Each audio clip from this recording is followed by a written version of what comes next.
Hi hello నమస్తే welcome to 100 TV. Hi sir నమస్తే. నమస్తే. మొన్న జేసీ ప్రభాకర్ గారు మాధవీలత మీద కామెంట్ చేశారు.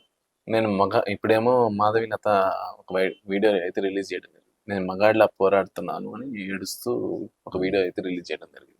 దాని మీద మీకు కామెంట్స్ ఏంటి? ఏ అమ్మాయి ఏం పని పాటలేదు, అమ్మాయి తాను ఎక్కడ అడ్రస్ లేదు, ఏం లేదు. ఎప్పుడో హీరోయిన్ అని ఎప్పుడు చేసిందో తెలీదు.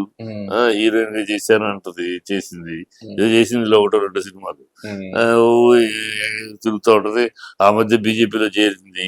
బీజేపీలో ఎవరినో పెట్టుకుని ఎమ్మెల్యే సీట్ సంపాదించింది, ఎవరినో అడ్డు పెట్టుకుని, ఎవరి దగ్గర అంటగా పోయి ఓడిపోయింది.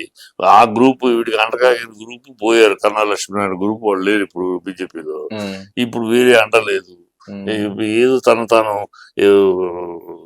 లైన్లు ఉంచుకోవడం కోసం, తాను పెంచుకోవడం కోసం ఐడెంటిఫికేషన్ క్రైసిస్. ఎవరు పట్టించుకోవట్లేదు, ఎవరు పార్టీలో లేదు, ఏమీ లేదు. పార్టీలో సీన్ లేదు, పార్టీకే సీన్ లేదు, ఇంకేమైకే సీన్ ఉంటుంది.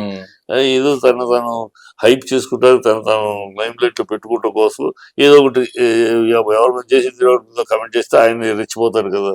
రెచ్చిపోతే అంతే పని పాట లేని ఆమెకి ఎందుకేం మొబైల్లో ఏం ఆయన పిలుచుకున్నాడు, నీకెందుకు నోటి తోలాగా తప్పితే నీకేం అవసరం. ఆయన పిలుచుకున్నాడు, అందరూ ఆడవాళ్ళే రావాలని పిలిచాడు.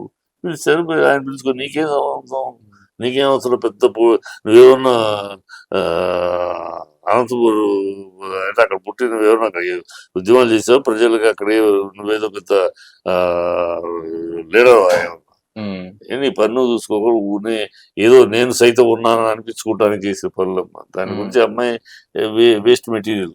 అంటే జేసీ ప్రభాకర్ గారిది ఏం తప్పలేదంటారా? ఇప్పుడు అన్నాక అనిపించుకున్నావు అంతే. నువ్వు అంటావు అనిపించుకుంటావు, నువ్వు అనవసరం ఏళ్ళు పెట్టడం కెలకటం వాసన చూసుకుంటావు అంతే. తప్పులు ఉందా? తప్ప ఆ మాట అని ఉంటే తప్పని కూడా అన్నాడు కదా. అసలు నీకేం మని కెలకటం ఎందుకు, వాసన చూడటం ఎందుకు?